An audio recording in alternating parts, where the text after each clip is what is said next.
She's lucky to have a husband like you, Nurse Colette said, pausing in the doorway of the recovery room. I've been on shift since 7. You haven't left once. Riordan Finch did not move. He was sitting in the plastic chair beside the hospital bed with his coat still on and a half-finished coffee going cold on the windowsill. He was not this woman's husband. He was a data analyst from Leslieville who had been in the wrong underground parking garage at the wrong time, or perhaps, as it turned out, exactly the right one. He had pulled Celine Marchetti out of a crumpled car 12 hours ago. He had ridden in the back of an ambulance with a stranger's blood on his sleeve. He had stayed because the admissions nurse told him there was no emergency contact she could reach, and he had found that information impossible to walk away from. He opened his mouth to clarify. Celine reached out from the bed and took his hand. Her grip was precise and deliberate, the grip of a woman who was accustomed to holding things together by force of will alone. "Thank you," she said. The words were aimed at the nurse, but her eyes were aimed directly at Riordan. "I know." Nurse Colette smiled with her whole face, made a note in the chart, and moved on. The door clicked shut.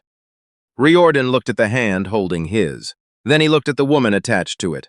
There was a bandage above her left eye and a bruise forming along her cheekbone and an expression on her face that was not confusion, not medication.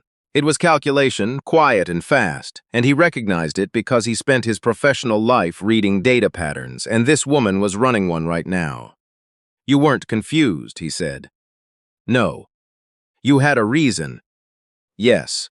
She let go of his hand carefully as though she'd borrowed it and was returning it in the same condition she'd received it. "There were 2 men in the corridor before you came in. I watched them through the window in the door. One of them I recognized. He works for my brother." Riordan was quiet for a moment.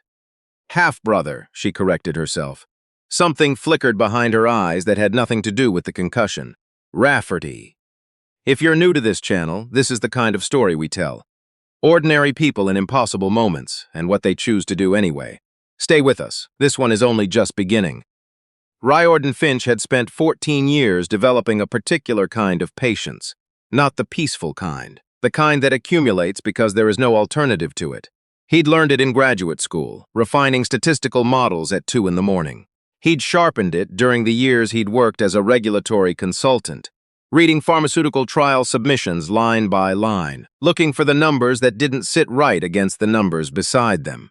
He'd needed it most in the 3 years since Daphne died. 3 years of collecting fragments, rebuilding what he could from incomplete records, teaching himself to keep working on the days he couldn't see the point of it. Lily had helped with that, though she would never have put it in those terms.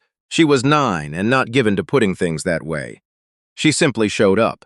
She left cereal bars on the corner of his desk on mornings when he forgot to eat.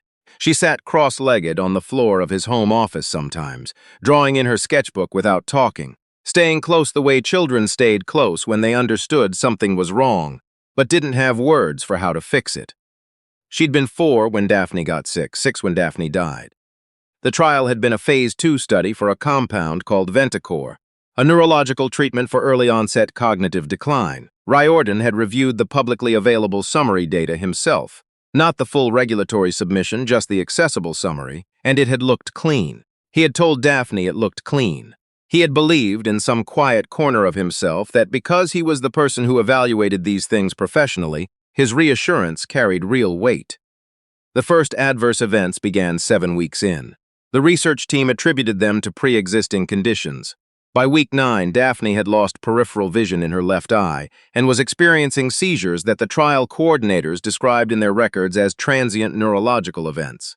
She died on a Thursday morning in February. Lily had been at school. Riordan had been on a call with a client in Vancouver. He'd had his phone on silent. The official cause of death was listed as a pre-existing undetected vascular anomaly, unrelated to the trial compound. The trial sponsor's safety board reviewed the case within 60 days and issued its finding. No protocol deviation, no systemic failure. Riordan had spent the 3 years since proving that was a lie. He hadn't told anyone the full scope of what he was building, not his sister, not his GP, not June, his mother, who brought Lily to hockey practice on Wednesdays and asked him gently every few months whether he was sleeping.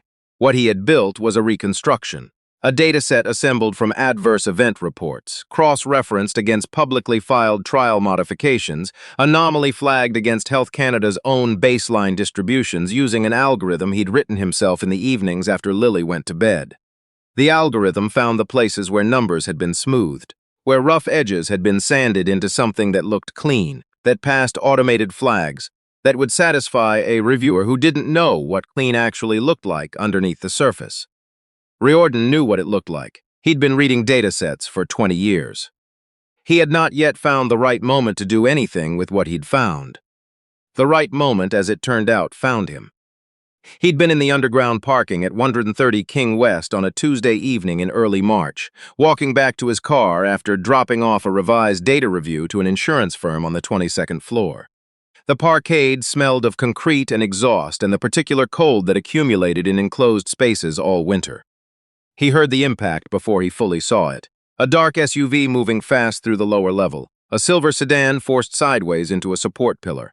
The sound of it, not the collision itself but the secondary sounds, the creak, the hiss, the specific silence that followed, told him this had not been a miscalculation. He ran toward it. The sedan's front end was badly crumpled. The driver was conscious but stunned, a woman in her mid-40s.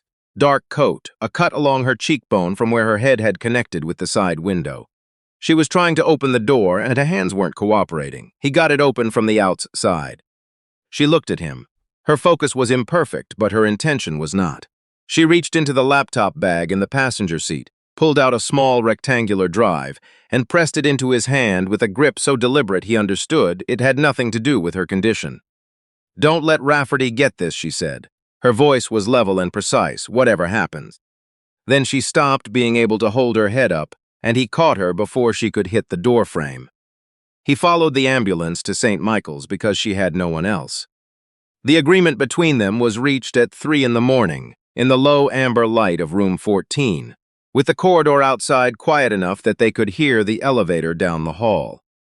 Celine had explained it methodically, without embellishment. Rafferty Marchetti ran the research division of Marchetti Biomedical Group, the company she had inherited from their father. For the past 8 months, he had been pushing a new compound, Neuronplex, toward board approval. He had partners arranged, distribution deals drafted, buyers in 3 countries who were waiting not on regulatory clearance but on the right signature. He needed Celine's signature. He had been asking for it since October and treating her refusal as an inconvenience he intended to outlast. The data she had found was wrong, not catastrophically, not in any way that tripped an automated flag, but wrong in the specific way that only someone who knew what the numbers should look like would catch. 3 days ago, her CFO Gordon Yee had sent her a message from an encrypted address. "Don't approve Neuronplex. Someone inside the company is watching what you access." She had taken the drive from the firm's secure server that afternoon. It contained the full raw dataset, the original unsmoothed data, and documentation of every adjustment made to it, time-stamped with internal access logs showing who had authorized each change. She needed 48 hours. She needed someone no one would expect. Someone Rafferty had not accounted for. Someone who looked like exactly what he was. A husband who had sat up all night in a hospital chair. "I can pay you," she said. Something in the room changed temperature. "Don't," Riordan said.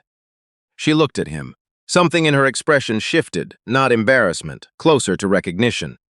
"I've been doing things that way for so long," she said quietly, "offering something in exchange. It's the only framework I have left for asking." It was the most honest thing she'd said. He believed it. 3 conditions. Lily stayed completely clear of all of it. Her name, her school, her existence. Celine told him the truth about every risk without softening any of it. And whatever they found went to the authorities. Not the company's legal team, the authorities. Celine agreed to all 3 without pausing. Rafferty arrived at 10 the next morning with a lawyer and a communications associate. He was polished and unhurried, dressed as though he'd stepped out of a Bay Street board meeting, and he studied Riordan from the doorway with the kind of neutral assessment that very controlled people used when they were deciding how much of a problem something was. Celine said, "This is my husband, Riordan." Rafferty looked at him for a long moment.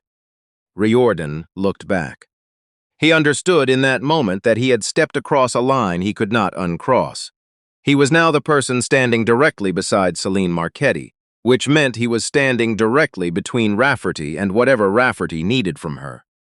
He also understood that the drive in his jacket pocket had just become the most important object either of them owned. The cottage was north of Barry, 2 hours up the 400, at the end of a gravel road behind an iron gate surrounded by old maples. It had belonged to the Marchetti family for 3 decades. Celine walked through it like a person returning after a long absence, checking what was still standing, cataloging what had changed. Riordan set his laptop on the kitchen table and connected the drive. The data was organized into 17 separate folders. He worked through them methodically, from the outermost layer inward, checking the structure before he touched the contents. It took 20 minutes to understand what he was looking at, another hour to be certain. "This is Ventacore," he said. Celine looked up from across the table. "Not Neuronplex." He turned the screen so she could see it. The one that ran 5 years ago. The one that was quietly shut down. He paused. "The raw data here shows 19 adverse event fatalities during the Phase 2 trial. The official record reported 4. He looked at the screen. He did not look at her. 15 families were told their person died of a pre-existing condition unrelated to the compound. Celine was very still. "The trial sponsor on Ventacore," she said. Her voice was careful. It was Rafferty's research division. "Yes." "And Neuronplex is a reformulation of the same compound." "Yes." The kitchen was quiet. "The adjustment logs run from 4 years ago to present," he said. "Timesmints, access authorizations." He clicked to the third folder. He had found it 6 minutes ago and had been sitting with it since, not quite ready to open it. He opened it now. DA Participant ID VTC047 Trial Site, Toronto General, Satellite Location, Adverse Event Classification, Neurological Acute, Outcome, Fatal. Cause of death as reported to Health Canada, Pre-existing vascular anomaly, unrelated to trial compound. Cause of death as recorded in the raw unadjusted data, Treatment emergent adverse event, grade 5, attributable to compound interaction. Riordan sat back, his hands rested flat on the table. Celine was looking at him, not at the screen, at him. "I signed the insurance waiver for her to enroll," he said. The words were very quiet and very steady, which cost him considerably. "I looked at the summary data myself. I told her the trial looked clean." He stopped. She trusted what I told her. Outside the window, bare maple branches stood against a white March sky. "Someone adjusted that record within 48 hours of Daphne's death," Celine said. Her voice had not changed pitch, but it carried something underneath it that was neither pity nor performance. Just truth, delivered carefully. "Someone in Rafferty's division opened that file and reclassified the cause. They made a decision to protect the trial. That was their decision, not yours." She waited a beat. "You read the data they allowed you to see. You gave Daphne your honest assessment of what you could access. That is not the same thing as what happened to her." Riordan said nothing. "You trusted the system," she said. "That's different from making the wrong call. The person who corrupted that system is responsible for what happened to Daphne, not the man who was trying to help her." It was not a grand statement. She wasn't trying to fix anything. She was correcting a factual error in the most precise language she had available, and the absence of softening, the absence of false absolution, reached a part of him that gentler words had never been able to reach. He breathed out slowly. They stayed at the table for a while after that. Not talking, not pretending the silence was comfortable. Just staying in it, because that was what the moment required. Gordon Yee had been collecting documentation for 2 years without telling anyone why. He kept it on an air-gapped system at his home in North York, preserved because he understood that real things needed to be protected before they were made to disappear. He made contact through the same encrypted channel he'd used to warn Celine 3 days earlier. He had internal access logs for every record adjustment made to the Ventacore and Neuronplex datasets over a 6-year period. He had authorization chains connecting every reclassified death back to decisions made in Rafferty's division. He sent the files to 3 destinations simultaneously: Riordan's encrypted archive, a contact at Health Canada's Adverse Event Reporting Office who had been trying to open a formal review of the Ventacore shutdown for 18 months, and a journalist at a national newspaper who had been writing about pharmaceutical trial transparency for 3 years and receiving corporate non-responses for just as long. The files arrived at 11:47 p.m.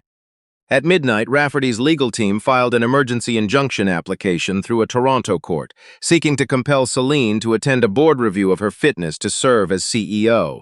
It cited the accident, her mental state, and the presence of an unvetted individual in her recovery room. They had 48 hours. Riordan's phone rang at 7 in the morning. Dad.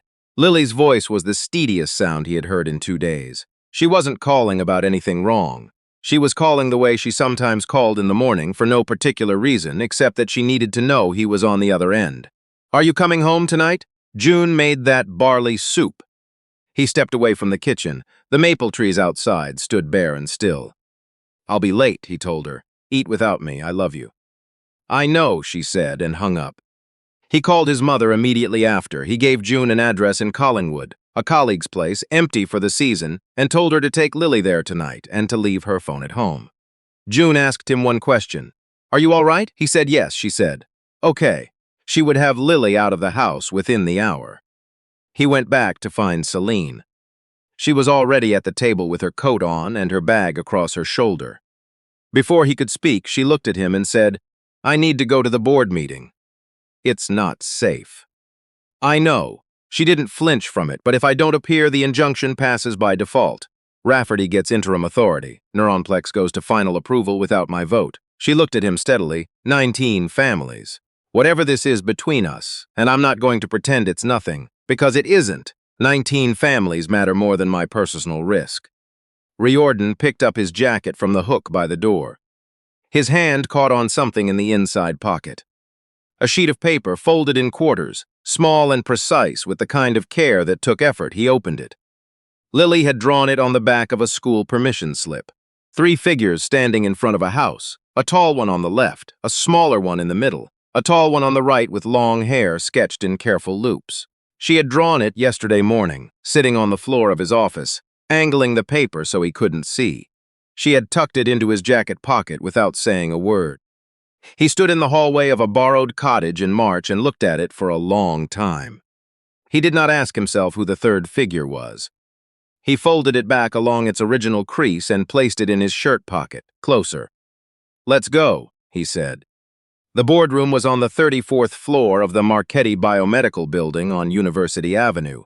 14 people around the table, most of whom Rafferty had been managing for years. Riordan placed the drive on the table and opened his laptop. He explained what was on it, not loudly, not with any performance. He used the language he used when he submitted regulatory reviews, precise, organized, source-cited, and walked the room through the dataset layer by layer, raw versus adjusted, timestamps, access logs, authorization signatures. Then he opened his own archive. 3 years of reconstruction, built from fragments and public records and the algorithm he'd written in the evenings after Lily went to bed. He set it beside the original data on the room's projector screen. They matched, not in general shape, in specific detail at the root level, because they had been built from the same source before the source had been cleaned. A board member named Vivian Park, who had been on the original Ventacor Oversight Committee and had opposed its shutdown finding at the time, leaned forward without hesitation. She identified the access credential on the authorization logs. She confirmed it had belonged to Rafferty's division from the moment the division was created. Gordon joined remotely 11 minutes in. He shared his screen. He laid out his files. Rafferty had been standing at the head of the table with the composure of someone who had rehearsed for this moment. He waited until Gordon finished. Then he spoke calmly about Celine's state of mind following her accident. He used words like trauma response and unverified external influence. He proposed that the board had a duty of care. He was mid-sentence when 2 officers from the RCMP Financial Crimes Unit and a Health Canada compliance investigator entered the boardroom from the hallway door. Gordon had sent the files at midnight. The Health Canada contact had been waiting 18 months for exactly this. Rafferty said nothing as he was escorted from the room. He had the look of someone who had once modeled a scenario, assigned it a low probability, and filed it away. The scenario had not stayed filed. The formal process took months. It was not fast and it was not clean, but it was the right one. 19 Ventacor families were contacted individually. Celine assembled the team herself and supervised the language of every communication. She did not delegate those letters to a communications department. She wrote them. Neuronplex was suspended without a reinstatement date, An independent safety review was commissioned through a third party with no existing relationship to Marchetti Biomedical. Celine testified before a parliamentary committee in Ottawa in June and did not deflect from a single question. She said the structure of the organization had allowed this. The hierarchy, the compartmentalization, the culture of deference that had kept the wrong questions from reaching the right people. She said correcting that structure was her responsibility, not a public relations exercise. On a Thursday in April, Riordan received an email from Health Canada's Adverse Events Office, a single corrected record. 3 sentences. Participant ID VTC0047 had been formally reclassified. The cause of death was attributed to a treatment-emergent adverse event. The original classification had been made in error. He read it at the kitchen table while Lily was at school. He folded the printout and placed it in the drawer where he kept the things that needed keeping. He sat for a while. The kitchen was ordinary and familiar. Lily's drawings on the fridge, the chipped coffee mug she'd given him for Christmas 2 years ago, the window that needed weather stripping he kept meaning to fix.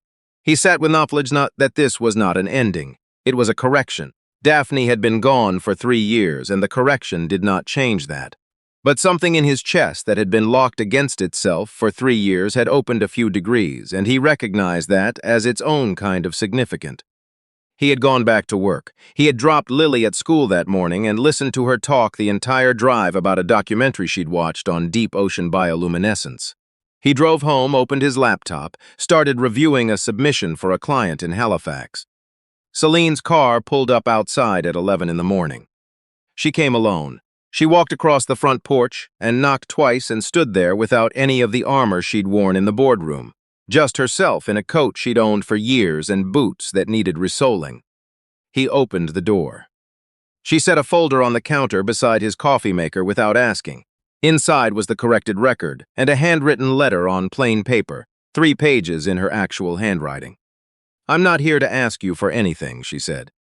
Riordan said, "When I was at the keyboard in the boardroom, running the comparison, I was thinking about getting the calculation wrong." Celine waited. "I had one real chance to line it up correctly, and in the middle of running through it, I had a thought that had nothing to do with the data." He looked at her directly. "I'd been thinking for 2 days about a conversation I hadn't had yet, that if I got it wrong, I wasn't going to get to have it." She was very still. "I didn't stay because of the evidence," he said. "Or not only. I stayed because somewhere in the middle of all of it, I stopped thinking of you as someone I was helping and started thinking of you as someone I didn't want to be without." He said it the way he said everything. Straight off the surface of what was true. No distance, no preparation. "I don't know entirely what to do with that, but I'm not going to pretend it isn't there." Celine was quiet for a long moment. "Are you afraid?" she said. "Yes." "Do you want to try anyway?" He looked at her. "That's why I didn't close the door," he said. Lily took her time. She observed Celine the way she observed most things. Quietly, thoroughly, without revealing her conclusions until she had reached them entirely on her own terms.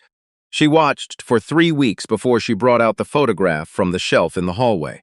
Riordan and Daphne at a provincial park, summer years ago, before everything. She held it out to Celine. "Was she kind?" Lily asked. Celine looked at the photograph for a long moment, at Daphne's expression, at the particular way Riordan stood beside her, relaxed in a way he rarely was. "Very," Celine said, "and your dad carries her with him. You can see it in how he shows up for people." She paused. "I think she made him that way." Lily considered this carefully. She set the photograph back on the shelf. She got her coat from the hook by the door because they were going to the market and she was hungry, and she had given this all the time it needed. She did not ask any more questions about it. But the following week, she stopped doing her homework at the kitchen table when Celine visited and started doing it at the counter instead. In the same room, without being asked, without making a thing of it. The follow-up appointment was 6 weeks after discharge. Nurse Colette was on the same floor, same unit, and she looked up from the desk and recognized them both before they reached the nurse's station. "Well," she said, with the warmth of someone who felt they had been present at the beginning of something good. "What do I call him today? The man who carried you out of a parking garage or your devoted husband?" Riordan started to speak. Celine looked at him, a clear, quiet, particular look, the kind she used when she meant exactly what she was about to say. Not my husband yet, she said. But he's the man I'm in love with, and the only person I want to build something with. Riordan was quiet for a moment. Then he reached into his jacket pocket and took out a key. Brass, worn at the edges, cut for the side door of the house on Strathmore Boulevard that he'd been renovating in pieces for 4 years. The house with the study he'd framed and drywalled and then stopped work on because he hadn't known what it was for yet. He set it on the counter in front of her. No arrangement, he said. No terms. Just a house with a room that's been waiting for someone to figure out what it belongs to. Celine picked up the key. She turned it once in her palm. Then she took his hand, firmly, deliberately, the same way she'd taken it in the hospital room, except this time there was no nurse to reassure, no threat watching from the corridor, no role being maintained. There was just the two of them in a hospital hallway on an ordinary Tuesday in spring, holding on. The assumption that had started everything, "She's lucky to have a husband like you," had turned out to be the only accurate thing said in that room. It had simply arrived a few years ahead of schedule. Riordan hadn't pulled Celine from that wreckage because of who she was or what she ran. He'd done it because she was in danger, and he was the person who happened to be there.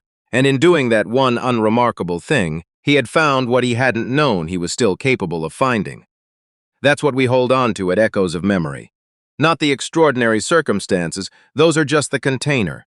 It's what ordinary people carry inside them that matters. If this story reached you, share it with someone who needs to hear it today. We'll see you next week.